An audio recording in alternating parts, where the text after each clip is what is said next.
Hello, my loves. How are you doing? So lovely to see you. I just had an email back from my publisher. I'm so happy that In Ceremony with the Trees is coming out later this year.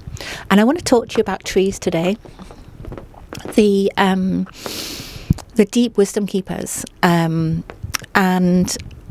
I feel that when we step into spaces that we don't know, we don't understand, it is the trees who hold such wisdom.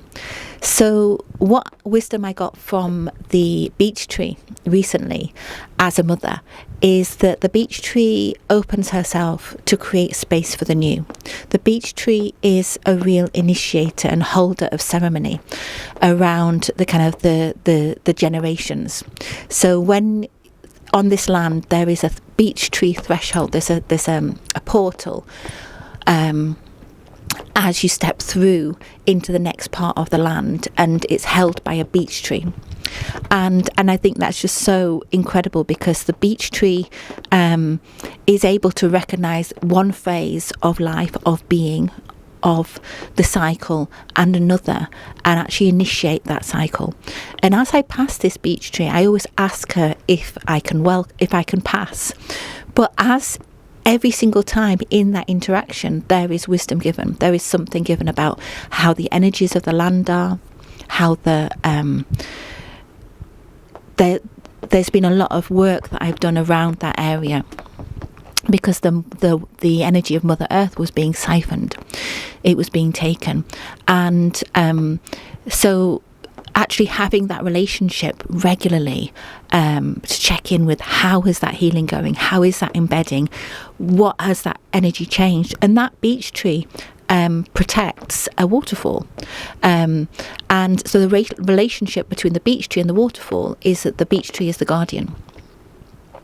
Now, I was also given, with the beech nut, I was given the image of splitting apart, how the mother opens herself to create space for the young, to create space for the new children. And what I'm being asked to do now is to really nurture and give much more information about my new creation, which is my new book. And so I'm sharing this here because there is so much around kind of like the relationship between mother and child.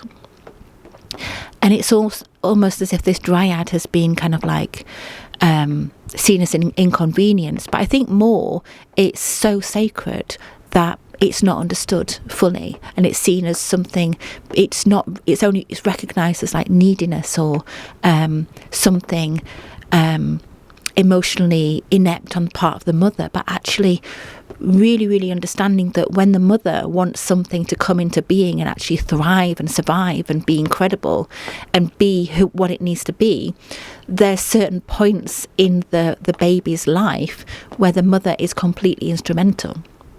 And that's what I'm experiencing at the moment with my book. And I speak of it as well in the Mother Threads, the way that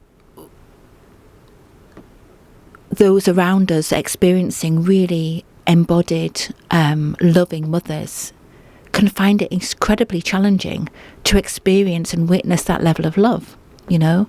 And actually, rather than seeing that as something that's wrong, it's actually really allowing that to ripple out and become the norm, ripple out and become the way that we care for all of our children. And that's just come through from the beech tree.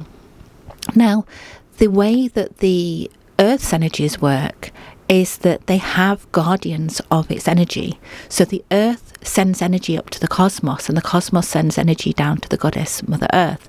It's in communication all the time, and that is necessary. You know, that's necessary for the journey of our souls. That's necessary for information. That's necessary for energy transfer. It's necessary, I feel, that in my later years I'm going to be showing how important it is for the life of plants. You know, this photosynthesis is so much more than light. It's light codes which are galactic, you know.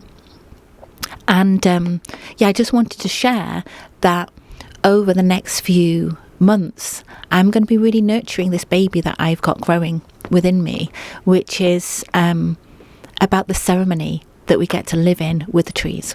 And I look forward to sharing more with you. But just really acknowledging the deep process of nurture and care and responsibility that comes with that.